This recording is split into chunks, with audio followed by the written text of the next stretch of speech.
What is up, everybody? Welcome to the All NBA Show, part of the All City Podcast Network. I'm your host, Adam Mares. I'm joined by my esteemed colleague, Tim Legler. Legs, an interesting night in the draft. Maybe not as many trades as we expected, but plenty to talk about. How are you today? I'm great, man. I always love the draft, regardless of the hype around it in a particular year, because I just know what went into it for these players, and I know that and some of these guys are so young, they haven't been dreaming it that long, it seems, because they're not even that old yet. But bottom line is, this has been the dominant thing in their life, going back, most of these guys since they were probably 8, 9, 10 years old. And this is their dream, to hear their name called draft night, and especially in the first round, because it's a big difference between being the 30th pick in the first round and being a second round pick. We know that, just in terms of job security. So that's the main reason I love it every year is, and you're always interested in who's going to end up where. I felt less of that this year because I know less about a lot of the players, to be honest with you. But more for me, it's the reaction of the players, watching them with their families. I think that makes the entire night special. Yeah, no doubt about it. And we got some of those last night. And I kind of agree with you that this year felt, because I think the draft was more flat than most years, I was less interested in where a guy landed, because of that. There's a little bit more mystery. But nonetheless, there are some very interesting picks, and we're going to break that down. The ones we thought were the most interesting from round one last night, we'll break those down. But we're going to start by talking about the Knicks, who made a massive trade to complete the Nova Knicks and bring Mikal Bridges in. We're going to grade that trade and talk about what it means for both the Knicks and the Nets. But first, we are presented, as always, by DraftKings Sportsbook. Stay tuned, because later you'll hear more about DraftKings and all it has to offer throughout the show. DraftKings, the crown is yours. All right, so let's start. This was our top story. To me, as big as the draft was, we love talking about the ultimate story in the NBA, the who's going to win the title in any given year now that we turn it to 2025. The move this week that made the biggest impact on that, undoubtedly, was the move to get Mikal Bridges to New York. So they get Mikal Bridges and a 2026 second-round pick, the Knicks do, and the Nets receive Bojan Bogdanovic, 5 first-round picks, and a pick swap in 2028, as well as a second in 2025. So here, let me break it down for you just real quick, Legs. The Knicks sent their own picks from 2025, 27, 29, and 31 every other year for 4 years. They also sent the Bucks' first, which they owned, from 2025. So that's the 5 first rounders, and then a swap in 2028. So first of all, before we get into what this means for the Knicks, what about the value of this trade? Does this feel like the right value for a Mikal Bridges? Is it an overpay? Did they get a steal? It's an overpayment, but sometimes you have to overpay when you have certain windows of opportunity. And this is what it presented for the Knicks. They know they're close. There's a significant gap that they had to close with the best team in the NBA, which is the Boston Celtics. And the season didn't end the way the Knicks were hoping because of all the injuries. So we really didn't have a great feel for what they would have looked like if all those guys had been healthy. But they know if you got a player available like Mikal Bridges and what he answers for you on both ends and what you're matching up with, that's a big part of this. And the versatility you need, the defense at those positions that you need, his ability to catch and shoot and play off of primary ball handlers like Brunson and Randall. He fits with what they do. If you have that opportunity, Adam, you have to overpay for it. It's like anything in life. If you want to guarantee you get something, you overpay to get it. And so, yeah, it's an overpayment. That's a lot. That's normally the kind of haul you would see maybe for like a former MVP or something, or a first team all league caliber player. Mikal Bridges isn't quite that, but he's a perfect piece, I think, for this puzzle the Knicks are putting together. And a lot of these picks are going to be really low first round picks if the Knicks are good. That's the truth. So there's less known in what they will be. With that much uncertainty and such a crapshoot of what those could even end up being, the greatest value is that they represent a trade asset, like a chip sitting there. Well, they cashed some in. They cashed them in. Some teams get criticized because they're always unwilling to cash in. At some point, you cash in, and I think Mikal Bridges was a player that's worth cashing in on. So I laud them for doing this. And I know some people on social media were freaking out that this was, just robbery to give up that much to get him. I don't view it that way, man. You're very close. He helps maybe put you in a position where you can go toe to toe with the best team in the NBA. So you said this was the perfect fit. First of all, in terms of value, I agree with you. There is almost no equal value trades in the NBA where both sides, like everything happens in a vacuum. The way it works is you can either have a guy or not. And if it costs you a little extra, it's not about, well, we'll find a different thing. Sometimes it's either you get your guy or you don't get your guy. And for the Knicks, they said, that's our guy. What's it take? That's what it takes. We'll get him. Yeah. But you said it was the perfect fit. And here's the thing. They had an identity last year that really worked. That identity featured, Hartenstein, Mitchell at points. Now it looks like you'll lose one of those guys. You might have to move on from Randall. Why do you feel that this is the perfect fit? Because it almost, makes him maybe a little bit smaller, a little more defensive on the wings. Why do you feel like he was perfect there?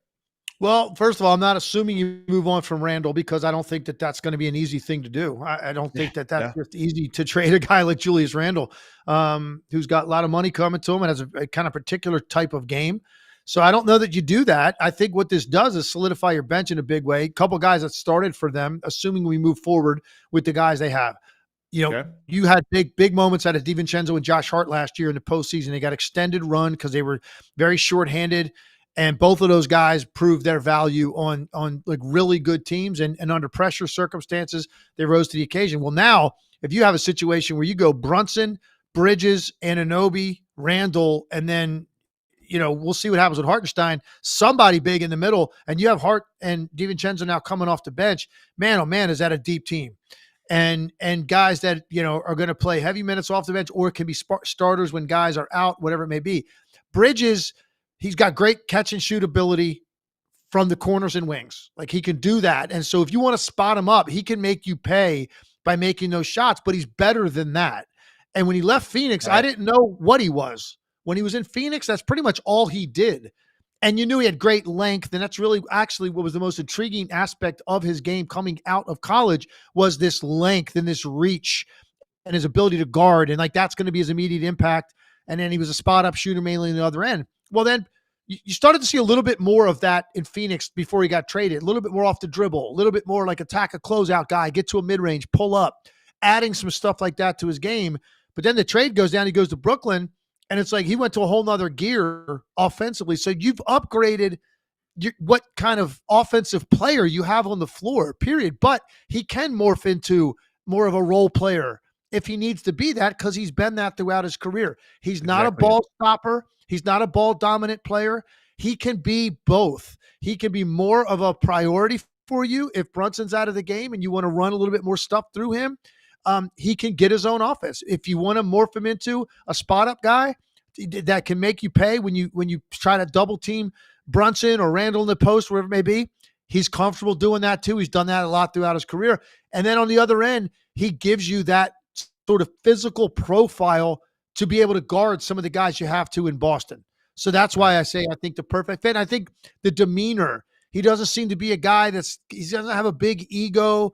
He's going to play with his college buddies. So there's going to be a familiarity and a comfort level there that every player is looking for when they go to a new place. He's got that the day he walks in. You talk about acceptance and feeling natural and comfortable. What more could you ask for if you're Mikal Bridges? So for all those reasons, I think it's a great fit.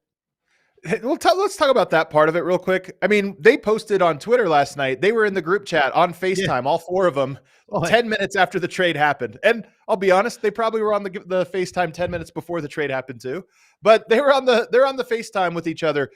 This is pretty unprecedented for a championship college team to have their four best players meet up together in the NBA. It's pretty unprecedented. And it's really cool. How much do you think that impacts? Because some of this goes, okay, let's just put the names on a spreadsheet. How good is this team? How versatile? But then there's a part of, but they're really connected in a way that every team tries to work there. They're there from day one because they know each other this way. So how big of an impact do you think that makes? Listen, I think the end of the day, it's one of the talking points if you're the Knicks organization. I'm not saying that's a driving force, that they're going to go grab, every single, Eric Pascal's not coming in there right now. They're not going to get every single Nova guy and just create Colin Nova Gillespie, 2.0. he was up on that team. Yeah, but I think it matters. I mean, to your point, Yeah. it does. Why wouldn't it? He's got great familiarity, and that's always a concern when you go and acquire a player, whether it's free agency or draft, or trade. That's something you're always thinking about. How does he fit with our guys, and not just style of play, but from a personality and demeanor standpoint? You already have a track record here. You already have a history. You've got guys in your locker room, key guys, the most important guy, certainly in Brunson, and then two other major contributors that are going to 100% sign off on it. So why not? The only thing I would say they do now, you go out and you pick up Ryan Arcidiacono, who was in the trade that went to Detroit for Bogdanovic, bring him back in the summer. Yeah. Sign him to a free agent contract, and at some point this year, you put 5 Nova guys on the court at the same time and break some sort of record. I'm sure that's never happened before. Hey, Colin Gillespie as well. He's he's been in the league a little bit here, so you can get him as well. I want to go back to the Mikal Bridges offense part, because one of the reasons I really love Bridges as a player, it reminds me a bit of Jeremy Grant, a role player his whole life. He goes to Denver, he's a great role player. And then he goes to Detroit, chooses to go there, and he's like, no, I want to be a number one option. And I think everybody thought, well, you're not that. He goes there and does a much better job than I think anybody anticipated, had more to his game than he had shown anybody, but clearly wasn't good enough to be a number one option.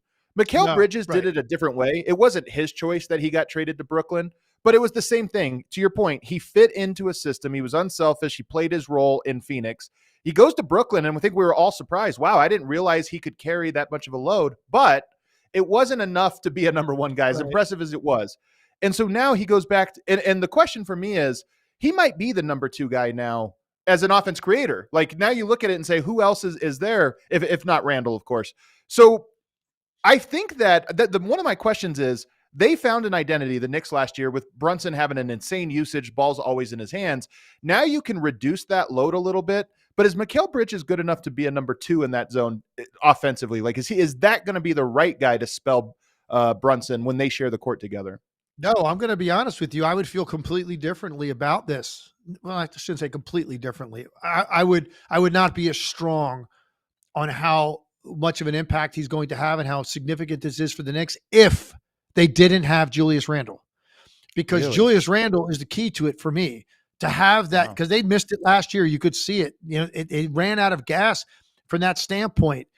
You didn't have another guy really on their whole roster that you could feel comfortable giving the ball to go command traffic, draw extra guys, make the right play out of it, beat single coverage if you get it with a live dribble. Julius Randle could do those things, and he's a very good passer. So he's a little bit of a streaky shooter, but it doesn't matter. He's a dominant offensive player that affects the game because you're forced to send extra people to guard him, and then he will beat you with a pass out of that. That's not necessarily who Mikal Bridges is. So if Randle walks and now Mikal Bridges is your number 2, I still really like Mikal Bridges with this group, and I like him overall as a player fitting into a puzzle. But if he's that second piece as opposed to the third, I do feel a little bit differently about it, because you're 100% right. He's not on that level. He's not a guy that's going to run ball screen offense and make great reads out of it and draw an extra guy and drag 2 defenders and make the play. He's not that. That's not who he is. He's not an ISO guy that you got to worry about sending extra help to. He's a good offensive player that fits into whatever you want to run, and is a highly capable offensive player at times. But if you're asking him every night to be like, that's the other guy on the other side of the court that's got to go, sort of co-star alongside Jalen Brunson, I would feel differently about it. So one of the questions I have then for this is, they have a great stable now of wing defenders, and we just saw how important wing defense was in the NBA Finals and with what Boston Celtics did. The Thunder added Caruso. The Celtics are who they are. The Knicks now add Bridges. Who of those 3, and maybe there's another team out there that you think has the best stable of wing defense? Because I think their hat is now in the ring with Hart, DiVincenzo, Bridges, OG, all of those guys. That's an impressive collection. As good as anybody probably in this league outside of Boston. Yeah, I agree with you. Yeah. I think that's what this does for you. You just think about, when you have OG Anunoby on one side and Bridges on the other, man, locking into 2 guys. And then, Julius Randle and Brunson, who aren't as good, but they compete. I mean, they're conscientious defenders. And then you got Hart, and I think DiVincenzo is a very good defender, man. He commits a lot of energy to it. He's very athletic, laterally very good, fights over screens just about as well as anybody in this league out on the perimeter. In fact, it won them a game because he fought over a pick against Miles Turner that led to an offensive foul call that was very important in that series. So I agree that, and that's a big part of what you have to do. You have to use teams in this league as a measuring stick and a standard by which you're trying to close the gap. And that's what the Celtics represent for everybody, not only in the league, but particularly in the East. I don't think cut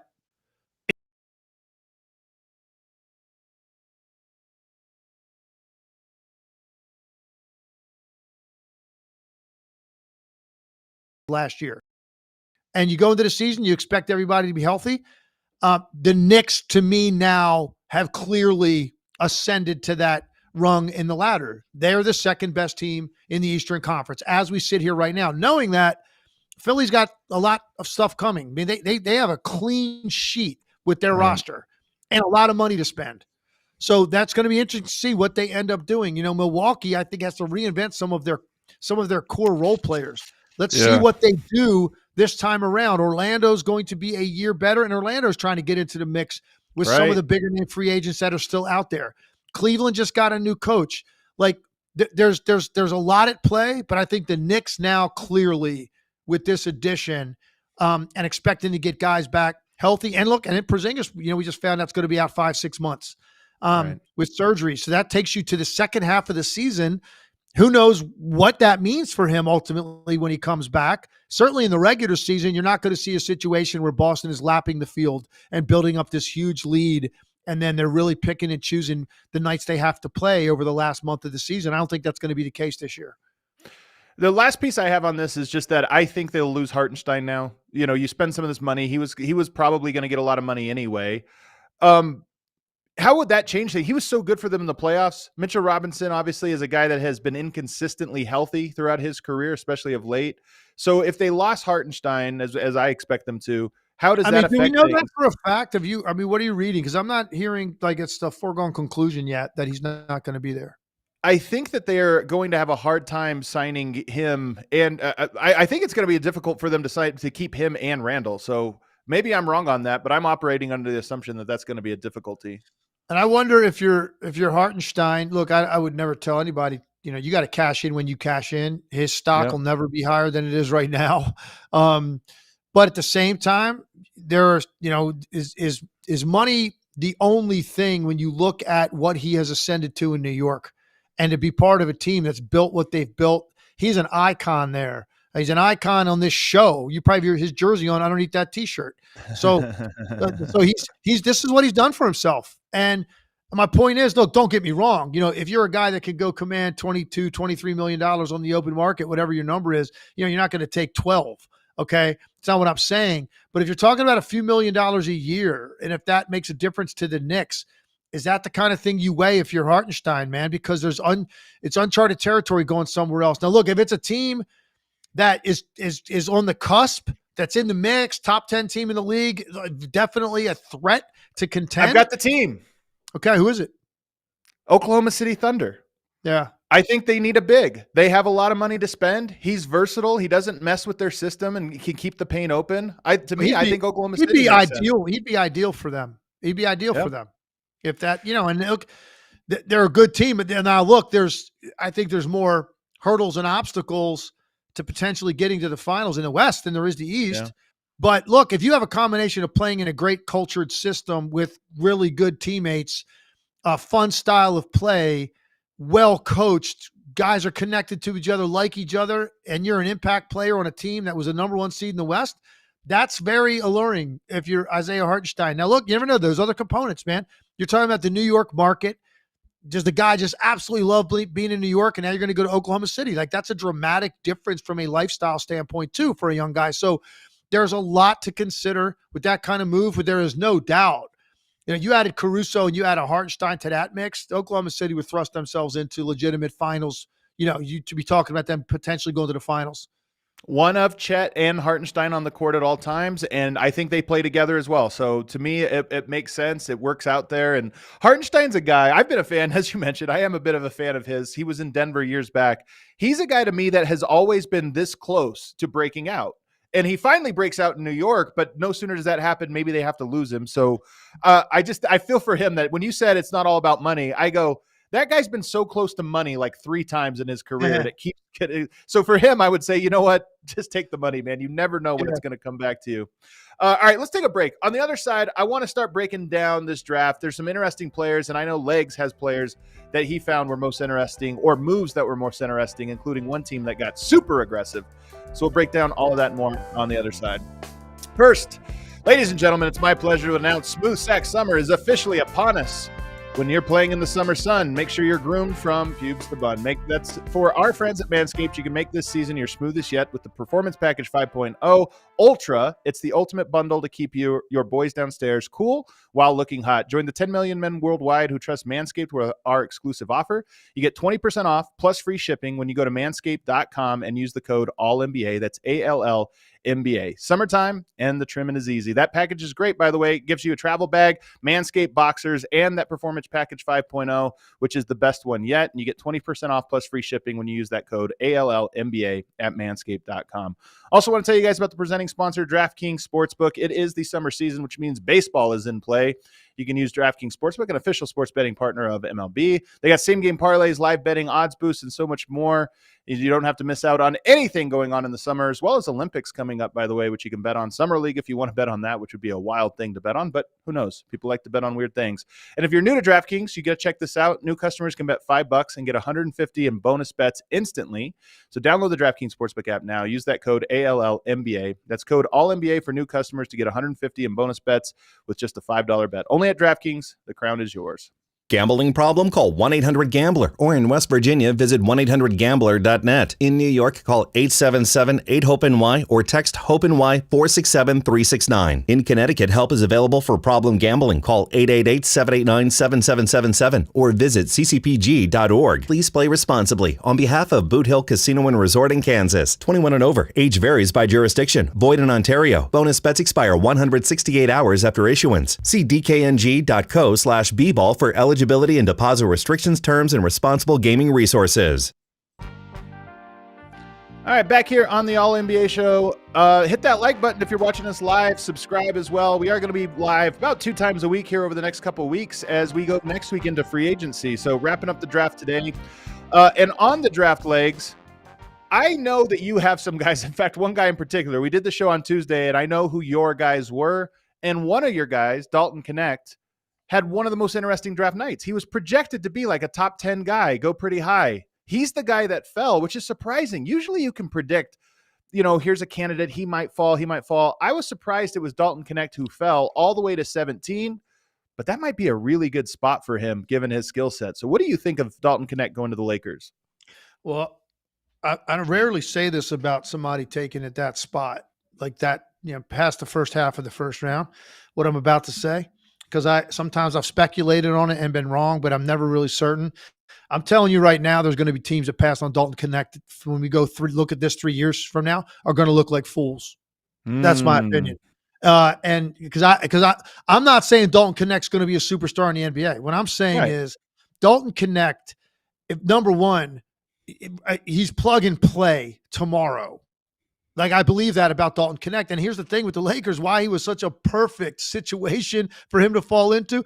And when they showed the draft room before the pick was announced, they showed the Lakers draft room, and I saw JJ in there, and I saw those guys. And the way they were giddy. And I'm going, I know what's going on. They're about to get Dalton Knecht. The JJ Redick is so thrilled that this guy was there because they don't have time to wait on a 19-year-old. They've got LeBron James and Anthony Davis on their roster. They need help now. They need shooting now. Yeah. Dalton Knecht answers both things. First of all, being 23 worked against them. We don't think that's funny. I said to somebody today, the only thing that 23 should be too old to do is have your birthday party at Chuck E. Cheese. Okay? That's the only thing. Other than that, 23, it's a good thing, right? He's mature, he's ripe, and he's also a tough kid, man. What he's went through and how much he has improved over the last 2 to 3 years. Like, it's to me, it's such a no-brainer to take a guy like that has such a chip on his shoulder, the way he plays. He's tough physically. I know defensively he's going to get challenged.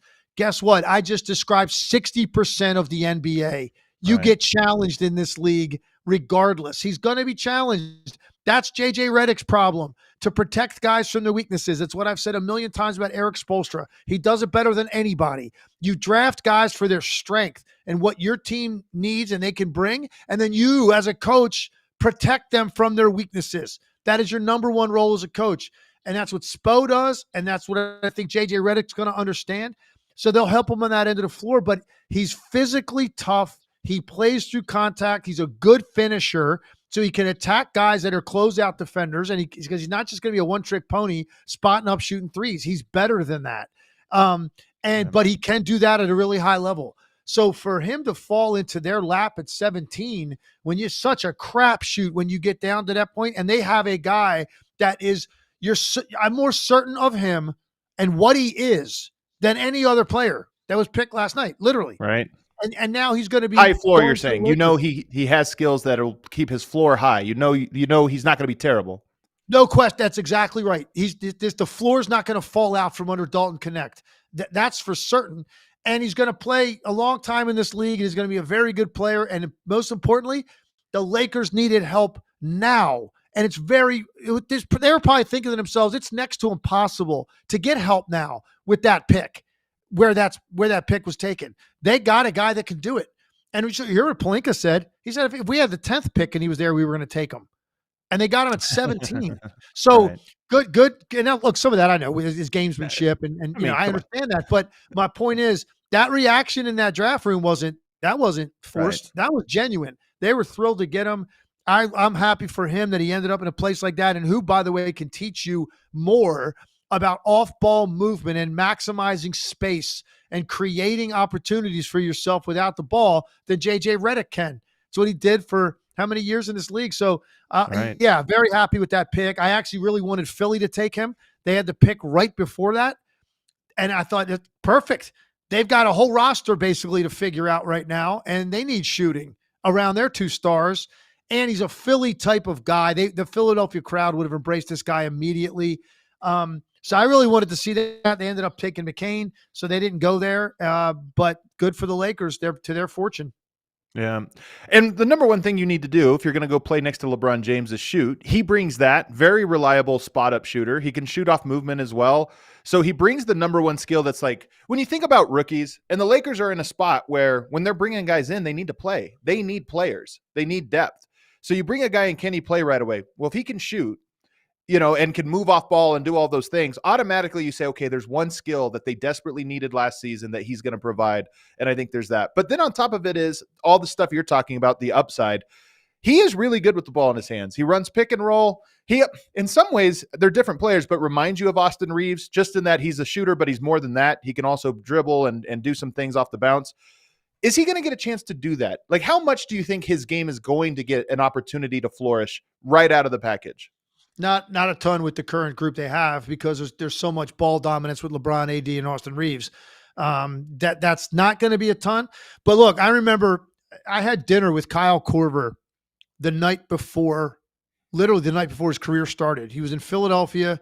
They were playing Spurs opening night. We had a mutual friend asked me to have dinner with Kyle Korver and just give him some advice as going into the league. And this was a 2-time Missouri Valley Conference Player of the Year. You don't become that by spotting up and shooting threes. Go look at film of Kyle Korver in college. He looked a lot like Dalton Knecht, posting guys up, isolating guys, going to the rim. Basically, do whatever the hell you want. That's what you do in college when you're on that level. And you know what I said to him that night?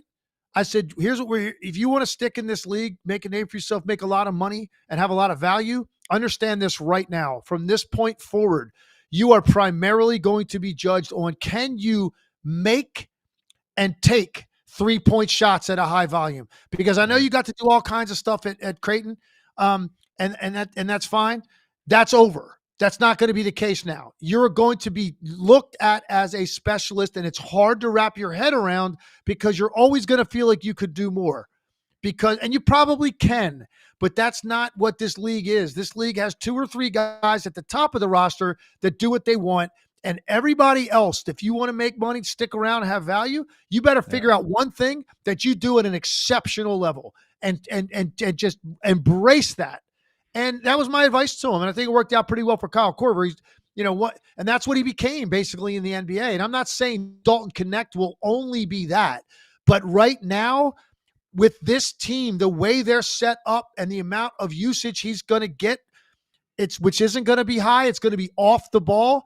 Embrace that, man, and figure out a way to get those reps in, extend your range, extend your release time, and make that what you are right now, because that's your greatest value to the Lakers. Just real quick, we don't have to go long on this, but the rumor is that the Lakers might take Bronny James in the second round, late in the second round. I just wonder if Dalton Knecht, that piece of this could put him in a tough spot. Like, you go in, you're the second most popular rookie. You're already on the team that brings the most distractions. Do you see that at all potentially as an obstacle that can arrive on his doorstep tonight? You mean if they draft Bronny James and somehow that affects Dalton Knecht's playing time or Saturday? Not even playing time. It's more just it's weird when the first round pick is significantly less popular than the second round pick. It doesn't happen not at all. often. Because if anybody's got half a brain in Los Angeles that follows that team as the fan base, the media, whoever else, you got better realize Bronny James is not going to be playing. Okay, Bronny James is probably, if they draft him, he's probably going to be a two-way player. He's going to spend a good amount of time away from the team if they want him to develop at all. So, no, I do not think in any way. And in fact, in some ways, it might actually benefit Dalton Knecht because it's something else to talk about every day if you're in a shooting slump. Yeah, if you're in a shooting slump, you don't want the microphones coming to you. Oh, bring that Brownie over there. He's over there with LeBron. Look, they're playing ping pong. Go interview those guys. I'm serious. Like, in some ways, it's better, but he doesn't come off to me, and I don't know him at all. So who knows? I'm just making an observation. I think I'm pretty good at reading people. He doesn't look like, to me, a kid that's going to be fazed by any of this. And I love what he said. They were talking about him dropping, and you could see like his jaw was kind of clenched, and he was kind of like sitting there, and you could see like he was getting steamed, that he was dropping. And when they asked him about that, you know what he said? Story of my life. I'm going to have a chip on my shoulder. That's right. I'm going to have a chip on my shoulder the rest of my life because I've been doubted every step of the way. And it's just one more thing. And he said, I am going to play that way and think that way the rest of my career, no matter how much success I have. That's all I needed to hear. That's the greatest approach ever. And I believe him. So I don't think he's going to be fazed by any of this stuff. Well, there you go. The other move that I thought was super fascinating last night, maybe my personal most interesting move, was that the Timberwolves got aggressive and traded up for Dillingham at number 8. They traded, of course, with San Antonio. On San Antonio's side, first of all, they had number 4 and number 8. They ended up trading away number 8. So it looks like they might even slow play this Wemby, rise even more. But they picked up a 2030 and 2031 first round pick, 2031 pick, 2030 swap. And the Timberwolves now get Dillingham, who is their own version of Kyrie Irving. I mean, that's who he reminds me of. You see the stuff here: shot creation, hooper, scorer. Tim Conley, who I absolutely adore, last night in his press conference said he's a 1, meaning he's a point guard, but he's a point guard who's a bucket. Yep. Perfect way to describe him. Fascinating move here. What do you think of it? Absolutely love it for Minnesota. Love it. And I understand that Spurs took Castle with the 4th pick. Maybe they didn't want 2 guards, but I was kind of surprised. I'm not even saying that they would necessarily take Dillingham with that pick, but I'm just surprised that they would not use that pick. They just obviously didn't like any of these guys enough. And Castle was the guard that they wanted, and I like him very much. He's obviously not the shooter that Dillingham is, but he's bigger. He's more of a versatile guard that eventually can be one of the better perimeter defenders in this league. That's what San Antonio went for, to pair with Wembanyama. Right. Dillingham is a guy, Adam, there's never been a time in the history of this league that a league was built more for his game than it is right now. That his game translates so well to the modern NBA and the number of ball screens you get and the number of space you have to operate. He's quick, crafty, shot maker. He gets really hot and goes on these runs. Again, I said it about Knecht. He's NBA ready, plug and play. Put him in an NBA game tomorrow. He's going to hold his own. I feel the same way about Dillingham. I think Dillingham is a guy that's going to thrive, and he's going to a team that's got great defensive infrastructure around him because he is smaller. So he's going to get picked on a little bit, but he's got great defensive infrastructure around him, and he's got obviously all kinds of guys to take pressure off of him offensively, but he can just go be himself. I think he's going to have a really good year for them. I think was a great move by Minnesota to add depth with a guy that you didn't draft that high that you were able to acquire. This is such a Tim Connelly move. And I know Tim Connelly well. He was here in Denver for many years, helped build this, this Nuggets team that we know now. He loves this type of player. And by this type of player, I mean, you look at him and you go, okay, his flaw is that he's tiny, right? 6'1", 170 pounds, if that, just really, really tiny. And that's why everybody would stay away from him. That's a real flaw. Defensively, there's questions. But then you say, what's good about him? Everything else. He could shoot. He could handle. He makes shots at an insane angle. The game, he's a guy that, like Kyrie Irving, does the most insanely difficult things, and it looks like he just did it in his sleep with his eyes closed. His body control and body movements are insane, and you're right. He needed defense to hit, and now he'll probably be on the court at all times with two of Gobert, McDaniels, Anthony Edwards, Nickeil Alexander-Walker. He'll probably never be on the court in meaningful minutes without at least two of those guys behind him. That's what you need. And so I look at this one and I go, usually to trade that high up in the draft costs a lot more. To a pick, a first, and a swap, it is a lot. But Minnesota's trying to win now. They made an aggressive move, and I think it's going to pay off for them.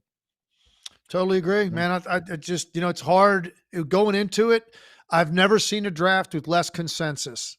I had 4 drafts on my page the other day. I was looking at them all, and guys were all over the place. The range of picks for these players of where they could go, I've never seen anything like it. And there was a handful of guys, I look, and I'm not going to sit here and act like I knew really well all of these guys' games. A lot of it, I've just got to go like everybody else, go watch some film on these guys, do the best you can to try to ascertain who they're playing against, who they're doing this against, and then just look at the skill set and how does this translate to the NBA. Dillingham was one of those guys. I was like, this dude flat out can play in the league pretty quickly. He's going to be an impact player. He's small, but he's going to have a very defined role in this league. He's going to be able to get buckets in this league, even at his size, because of the way the league is spread out now and the amount of space you have and the number of ball screens you get. And he's very good with the basketball and clever and crafty. And he's got a nice change of speed, nice acceleration. Obviously I'm high on him. And I think that Minnesota, for a team that was as good as they were a year ago, obviously caught all of our attention in the postseason with what they did by eliminating Denver. They're close. And to go get a guy this good when you're coming off that year is so hard to do in the draft. He's going to be so fun, man. That's just going to be a fun player to watch there in Minnesota. Let's go to the next one I have, Nikola Topic. Oklahoma City takes him at number 12. So great player. You lose Giddey.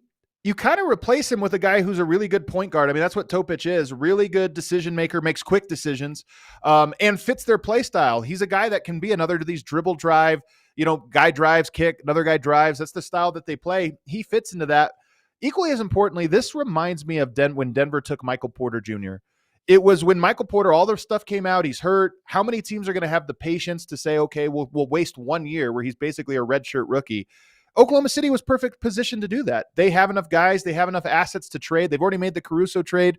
They're going to build their roster in other ways, and they were able to take the risk on this guy. So I think it was the perfect landing spot for him, and it's one of those ones where they were the only team set up to be able to take him, and it's almost lucky that he fell into their lap given the circumstances, in my opinion. What do you think? Well, I just said a second ago, I don't know much about all of these guys, and I'm going to tell you right now, I don't know much about him at all. So I'm going to everything you just said, Adam. I completely agree with. In fact, I couldn't have said it better myself. I'm just going to let it stand on the there. There you go. The guy you did like, though, I know, the Chicago Bulls end up taking Matis Buzelis. Yes. So Arturas Karnisovas, Lithuanian. They draft a Lithuanian and a guy from Chicago. So sort of a double homecoming here. What did you like about this one? Well, all right, first, let me just say that my favorite part of the night was the reaction he had, his family had, his brother had. It was incredible watching that, man. That's what it's all about. The genuine, sheer, overwhelming joy with not just being selected, by being selected by that team. I was very blessed to come back to the Washington area and play for the Wizards, Bullets, then Wizards. That's where I grew up, in that area of the country.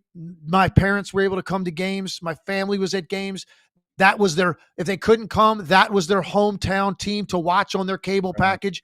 Like, it was incredible to do that. But it was later in my career when I was able to do that. I was 29 years old when I came there. I was out in Dallas and Golden State. So to start off your career right off the bat, that's the team that if you could just have anything you wanted in the world, your whole life to that point was to play for the Chicago Bulls. And then to actually have that happen and play out in front of you. So that's the first thing.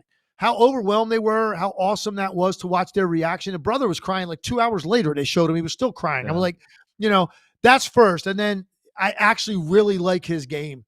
He's got crazy bounce. He is super athletic. He will pound on you if he turns the corner. He's thin, like a lot of these guys are that are this young. He's got to add some strength. He is versatile. He's extremely confident in himself. And he's got really good size and length. He said in his interview last night, I was built for this. I was made for this. I loved it. Good for you. And he's going to be able to do it with that kind of support system right there in a city that he loves, a city he grew up in. I thought it was one of the stories of the night. It really was. Now they have two hometown guys, and Dosunmu as well. So that'll be an interesting one here. I am curious. I don't know his game too well, so I'm curious to find this one out, but I am excited to hear that you like him. The last guy I have for you is Ryan Dunn to the Suns at 28. They also got 3 second-round picks. That was the trade they made with Denver, swapping 22 for 28. So they get 3 second-round picks, which they kind of need because they don't have a lot of levers to pull to add guys to their roster, so they need some of these spaces. But they get Ryan Dunn, who's one of the best defensive players I've ever seen. He goes to a team that has plenty of offense. So how is this fit? I'm telling you right now, and I'm not, people flip out when you use comparisons or analogies or drop names, who they remind you of. And I didn't see a ton of him during the regular season, but I watch a lot of film on him. He reminds me a lot of stuff he does on the court defensively reminds me of Scottie Pippen. Like that's what I think when I watch him play defensively. I mean, he's just lightning quick from point A to point B. Just great extension, length, and timing. And like it reminds me of Scottie.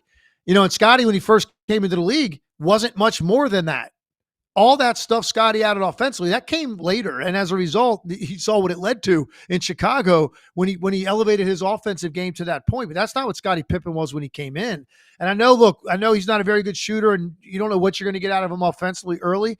Let's see how hard he's willing to work and what can he add. Some parts of shooting a basketball, Adam, are innate. You are born with. Right. So you don't know. It's a lot more than just saying, he's got to work on it. Well, some guys work on it a lot and they never get there because some of it is depth perception and feel.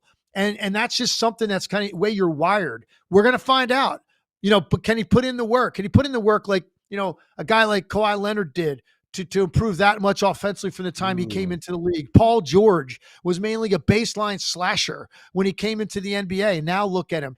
I'm not saying he'll be any of those things, but that's what we're going to find out. But I know this defensively, immediately, this dude is eye-popping what he does defensively and the ground he covers and the length he has at the small forward spot. Really, really, really impressive. And his motor and want to do it. The last guy I want to ask you about is Zach Edey, who's one of the most interesting players. He goes to Memphis. So here's what's interesting about this. Front court-wise, Zach Edey now matches up with Jaren Jackson Jr. In the front court, which is a good fit because Jaren Jackson Jr. can space the floor. Now you got a big guy there. And then the rim protection as well. You got a big monster that can patrol the paint. Then you have a weak side rim protector.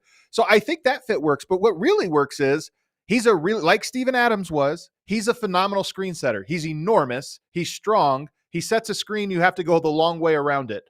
Ja Morant's the fastest player in the NBA. So the best screener, fastest guy seems like a good combo. So I like this fit, but I'm surprised that this one was a little more polarizing. What did you think, Legs? Yeah, look, I don't love it as much as you do. And it has nothing to do with necessarily fit. It's more about Zach Edey. I watched Zach Edey, and we know how dominant he was in college. And, he was never playing against anybody close to his size. And at times looked silly, like how feudal guys looked against him. Because one thing about him, he's not just big. He's strong, he's heavy, and he's kind of mean, which I think is important. Like he's got that meanness to him that he wants to go in there and mix it up. I worry more than anything else about Zach Edey's ability to change ends of the floor in a league that has gotten so fast in that regard. And that's what I worry about. Can Zach Edey still score on a lot of guys in the post if he gets single coverage? Yeah, he can. The difference, though, is the guys that are raking down on you, the guys that are stunting on you are so much quicker, longer, stronger, more athletic. The time you have to make those moves and get into something quality is cut in half from what he saw in college. So that component of it, and that goes for any post player that comes into the league, that's a major adjustment. So I'm not saying he can or can't. That's going to take time, just that part of it. But then I worry about, okay, shot comes off the rim, and you're in the paint. When that shot comes off, you're 6 feet from the basket and that ball kicks out. How in the world are you getting back to the other end of the floor to affect anything? Because even a guy like Rudy Gobert changes ends of the floor quickly. He can get up and stride out, and he can get there. Joel Embiid can change ends of the floor and get there. I worry about that for Zach Edey more than anything else. I need to see that and what that looks like. You're right. He sets screens, and he can put the ball in the basket with great touch if he gets it in the paint and has leverage on you. But he's going to get fewer of those opportunities in the NBA, and I worry about him transitioning from one end of the floor to the other, particularly when Memphis is at their best playing fast with Ja Morant up the floor. How does that translate for Zach Edey? So we're going to see. It surprised me that he went that high into that team. It did surprise me. Rarely do I say anything is certain. And when it comes to the draft, Adam, I'm very much like, let's wait and see, but I have an opinion on what I think the challenges could be. Yeah. Emma, I think we had one super chat, maybe two. What do we got here? Teddy Hart says $20. We appreciate that. He says, would be nice if NBA released a list retroactively giving historic player awards that exist now but didn't exist when they played, i.e. Bill Russell's Defensive Player of the Year during the 60s and some needed context to NBA history. I like the idea. The only thing I'll say about this, Legs, is giving awards retroactively is always tough, right? Yeah. Because we have a different perspective of the game now than what we did then in ways that are both like more insightful and sometimes less insightful. So while I like the idea of being able to award those things, they would be different if we awarded them now than whatever they would have been 50 years ago. That's my opinion. Well, hopefully, I feel that way too. And hopefully the voters out there that vote for Emmys will retroactively give me my 10 that I'm deserved. Because I think I'm right now. So let's just, let's see if they ever come to their senses, Adam. I don't know if that's going to happen. You hear that, Emmy board? What are you doing, man? My guy Legs. What's going on? Do we have another one, Emma? Was that it? That was all for super chats. All right, there you go. Emma did want me to ask, Legs. You said at 23, you can't have your birthday at Chuck E. Cheese. Well, she's 22. Can she still do it? Can Emma still do Chuck E. Cheese? Emma's probably the one exception to that. I will say. Emma's probably the one exception. She is a very young-looking 22. So, yes, she's probably the one exception. She could get away with that.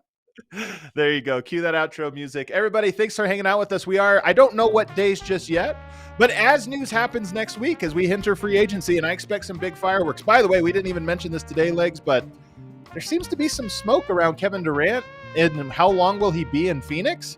So that could be a storyline. Paul George. I think free agency is going to get a little bit wild next week, so I look forward to that. So stay tuned, stay connected to our YouTube channel and our social media channels, and you'll see when we're going live. Everybody, hit that like button on the way out. Have a great weekend.